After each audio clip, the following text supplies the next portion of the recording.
All right, hello, hockey family. It is Monday, February the 3rd, 2025. Hope everyone had a nice weekend. It's been a long trip, Yeah, long trip. but a great trip. Right? Yeah, great trip. We love getting out here and seeing everybody, but we are very, very excited to go home and see the families. Yep, yep.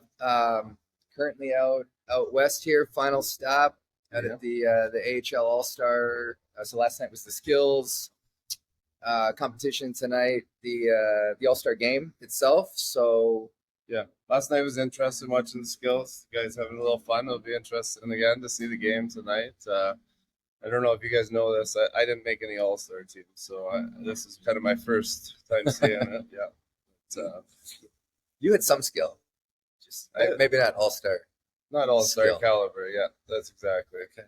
But Yeah, some good news coming out, kind of on the business side of hockey. So you want to touch on that? Touch? yeah, so as you guys probably noticed, your paycheck was a little bit bigger this last one. Obviously, that's a big announcement that the league came to saying that escrow was going to be canceled for the remainder of the season. So obviously, it's been at 6% up to this date, and now dropping down to zero, and that's just really encouraging from an economic standpoint. Obviously, it's funny reading into it, and everybody's kind of talking about it as a financial windfall, exactly. But Get the I full mean, paycheck. you're just getting your full paycheck, which is really, really nice. But even more encouraging is that now their projections are that of getting an extra maybe like 2 to 6%. So getting that percentage back that you guys have already paid into this year. Yep.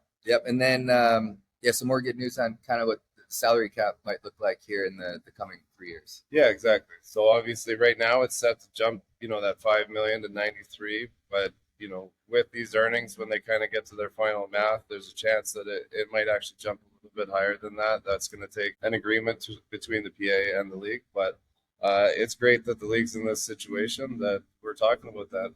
Yeah, and I think maybe most importantly, encouraging that they're this far where in terms of like the probability of another lockout, at least right now, it feels like Right. Yeah. yeah, I mean, the way I've always looked at it is the league has kind of always taken every opportunity they can to lock the players out. But when we just have, going back 3, 4 years, we're talking about coming out of COVID, the pandemic, we had this huge debt deficit, escrow, crazy deferring salaries. So I think the way that we've kind of come out of that and that everything is looking so bright for the future, I think that's, the best shape that we're in to not have a lockout. Right? yep, I agree.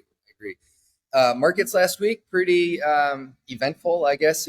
Tariffs kind of dominating the headlines over the weekend and into this morning. It's just so amazing the way markets work, right? So, and you kind of saw some of the info leaking into the market on Friday afternoon, and then just looking at the futures, the futures trading over the weekends. Of course, the big tariffs on Canada, Mexico, and then kind of like a duty on China. Like this morning, the market's down, quite a bit, and then you just see it kind of drifting back higher, right? And this is just market participants pricing in risk, pricing in what tariffs do to the marketplace. So yeah, it'll be interesting to see the way this plays out if these tariffs actually go into effect, how long it'll be, how severe it may be. So we'll see. Yeah. Well, Questions, comments, concerns, please don't hesitate to reach out to our team. And we hope everyone has a great week.